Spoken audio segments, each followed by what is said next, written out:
we have our miracles too, small though they are.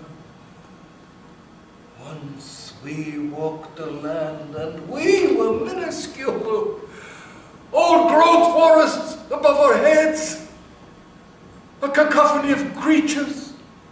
We sensed our place in the grand design to marvel at the large and small, the sky, the mountain, the honeybee, the plant beneath our feet to step lightly, not to leave a mark where we had walked.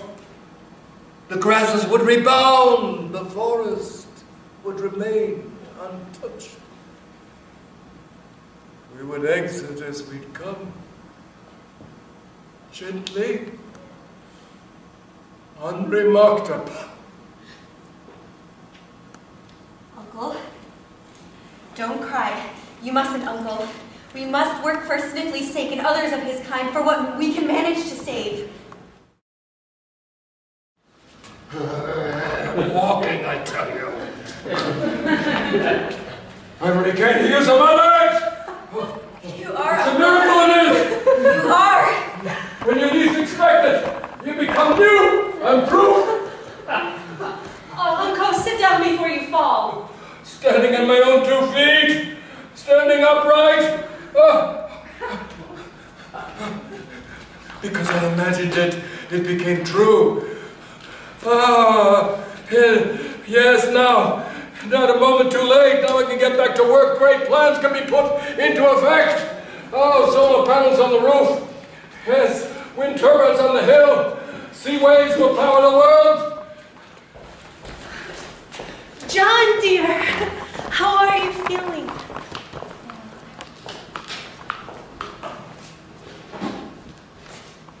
It's my fault. It's not. Jean said to be certain, absolutely certain. She ought to have warned you about Lindsay and Mortimer. Perhaps she didn't know. Please, it's impossible to be that naive. You're saying my twin sister set me up? I'm saying she without information from you. Lindsay and Mortimer, for instance. If you had known. Yes, she set you up. You'd rather I hadn't been on Marla's show at all?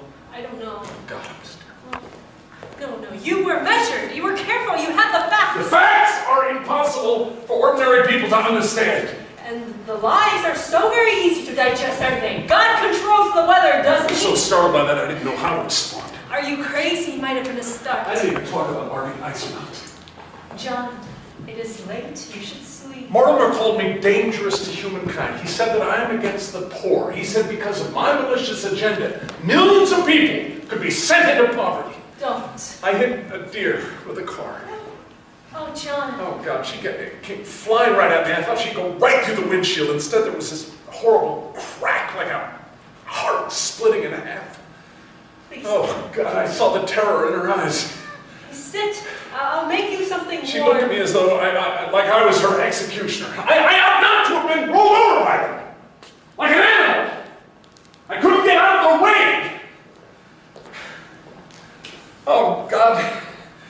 Nothing that their impossible can't world poverty. Poverty is flood, drought, when you can't breathe the air. But I couldn't speak. She fell off the hood with the most terrible thud. I didn't even take my foot off the gas. She's out there bleeding out.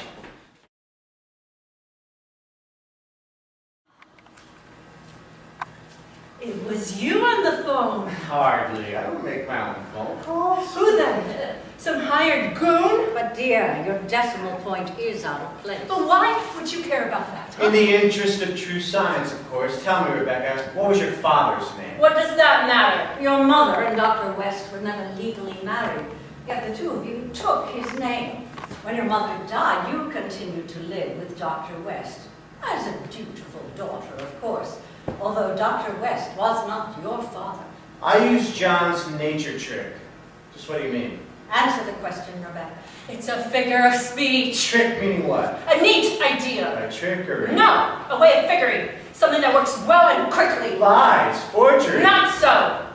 I used John's nature trick to show the death spiral on your paper where a crucial decimal point is now under dispute. Just what do you mean by that? I have no idea. But the words come from emails you sent. I never use those words in a sentence. They sound as if you pulled a fast one.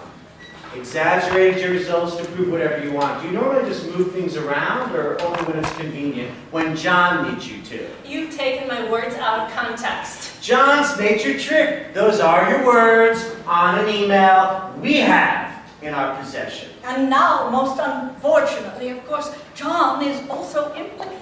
Trick is a figure of speech. How did you read my emails? What is going on?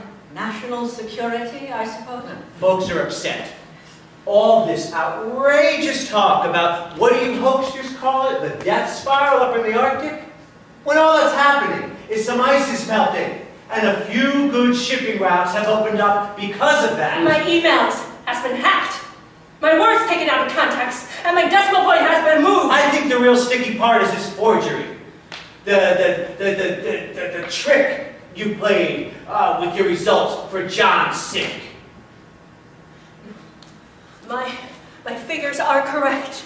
Trick the results is an expression we use. Because there is also that business about the problem with Dr. West's research. But John knows all about that. I have told him everything. Not quite everything. Because you were once willing to cover up for Dr. West, John might have been all that more attracted to you. Nonsense. I told John that Dr. West once exaggerated his results, and I confronted him. But you did nothing. There was nothing I could do. I was young, without even a bachelor's degree. There's just one thing John doesn't know. Oh, come, Frank, I don't think we need to go into that. You can trust us.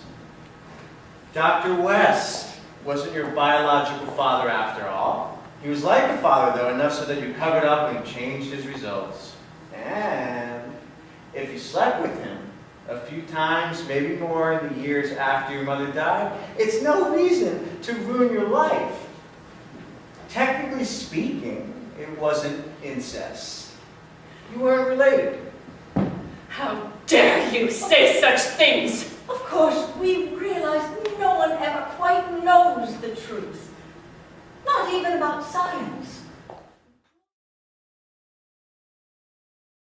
This paper of yours is perfect. Forget the bloody decimal point. Next time your stalker calls, tell him to go to hell.